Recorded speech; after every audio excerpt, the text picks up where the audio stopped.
जनता के बीच जाने से पहले ये विपक्षी दलों के खिलाफ इस तरह का माहौल क्रिएट कर रहे हैं और कहीं ना कहीं एजेंसियों का इस्तेमाल करके जो विपक्षी दल के नेतृत्व करता है उनके विरुद्ध ये इस तरह की राजनीति को आगे बढ़ा रहे हैं। राहुल गांधी और आज़म खान का मामला नहीं है, मामला ये है कि आप 24 घंटा भी नहीं होने देते हैं, उनकी सदस्यता समाप्त कर देते हैं। जो भी भारतीय जनता पार्टी के सामने झुकता नहीं है, जो भी भारतीय जनता पार्टी के सामने नतमस्तक नहीं होता है, उसका क्या हश्र किया जाता है ये स्पष्ट रूप से दिख रहा है। तेजस्वी जी ने आज स्पष्ट कर दिया कि मैं टूटूंगा नहीं, झुकूंगा नहीं, मैं लड़ूंगा और हम लोगों का यकीन है कि लड़ेंगे भी और जीतेंगे भी। नमस्कार, आप देख रहे हैं लाइव बिहार, मैं आपके साथ रूपम।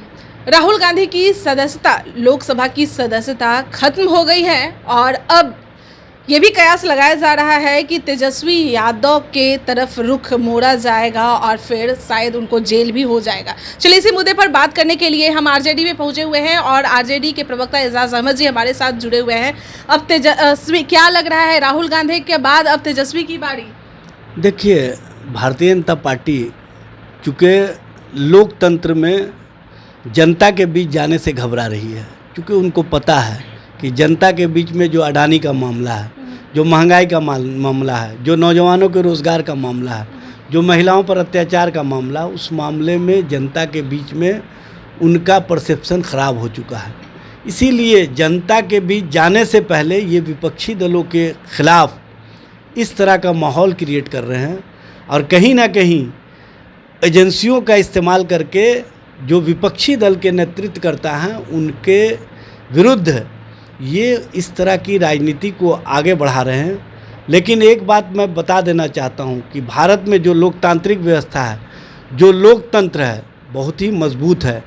चाहे जितना भी कोशिश कर ले भारतीय जनता पार्टी, इनकी कोशिशें कामयाब नहीं होंगी। न्यायालय पर कितना भरोसा है?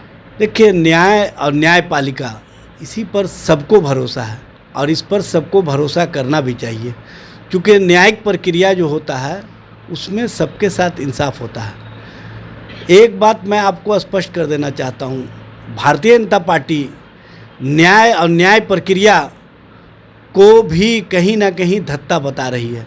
जब माननीय न्यायालय के द्वारा राहुल गांधी जी को 2 साल की सज़ा हुई, उसके बाद 30 दिन का स्टे दिया गया अपील के लिए, लेकिन उससे पहले ही भारतीय जनता पार्टी ने इस तरह का कृत्य करके ये स्पष्ट कर दिया कि उनको न्यायपालिका के द्वारा जो निर्देश दिया जाता है उस पर भी विश्वास नहीं है।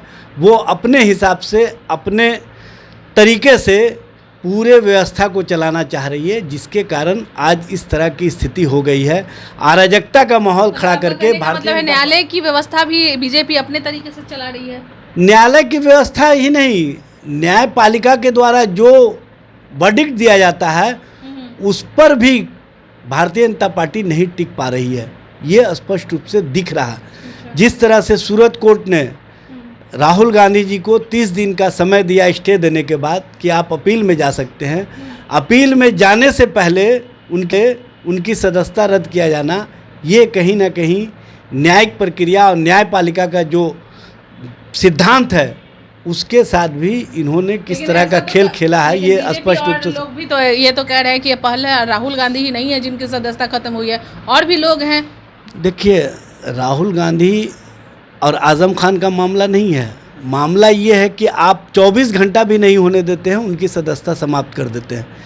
आज़म खान की जिस दिन सदस्यता समाप्त की गई, माननीय सर्वोच्च न्यायालय में जब वो गए तो उत्तर प्रदेश सरकार को, उत्तर प्रदेश के विधानसभा अध्यक्ष को माननीय न्यायालय ने फटकार लगाई और कहा कि आपको इतनी जल्दी क्या थी जो आपने सदस्यता समाप्त कर दिया। जब सदस्यता समाप्त कर दिया तो इतनी जल्दी क्या थी कि आपने चुनाव की घोषणा और अधिसूचना जारी करवा दी। इससे ही स्पष्ट होता है कि कहीं ना कहीं जो न्यायिक व्यवस्था है उस मामले में भी ये ठहर करके न्यायपालिका के द्वारा जो विचार दिया गया है उस पर लोगों को आगे बढ़ने का मौका दे, उसको भी ये कहीं ना कहीं अपने अधिकारों के तहत कुचलने का काम कर रहे आपका हैं। कहने का मतलब ये है कि लोकसभा का चुनाव आने के पहले बीजेपी अपने सामने किसी को भी टिकने नहीं देगी। उधर राहुल गांधी पे गाज गिरा है, इधर तेजस्वी पे दिख रहा है, ये तो दिख रहा है, ये राहुल गांधी जी से प्रयोग किया गया है।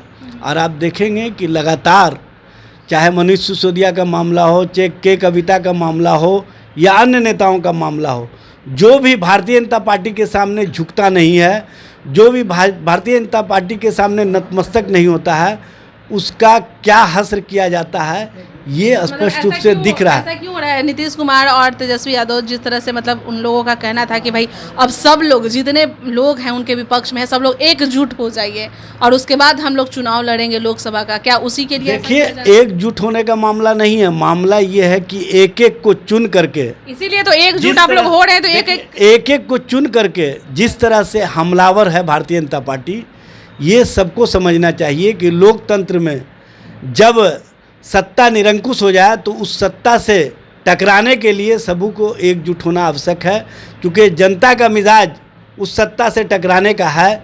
लेकिन जब तक विपक्षी दल एक नहीं होगा, जनता उनके साथ खड़ी होती हुई नजर नहीं आएगी। अब आप लोग क्या कीजिएगा? उधर कांग्रेस के राजकुमार का तो सुन ही लिए और इधर अब आरजेडी के राजकुमार का क्या? देखिए, तेजस्वी जी ने आज स्पष्ट कर दिया कि मैं टूटूंगा नहीं, झुकूंगा नहीं, मैं लड़ूंगा। और हम लोगों का यकीन है कि लड़ेंगे भी और जीतेंगे भी। चलिए, बहुत बहुत धन्यवाद। तो एजाज अहमद जी हमारे साथ जुड़े हुए थे और जैसा कि यह कह रहे हैं कि बीजेपी के विपक्ष में जो भी लोग खड़े होते हैं उनके साथ यही होता है और बीजेपी चुन चुन कर सभी लोगों को टारगेट कर रही है।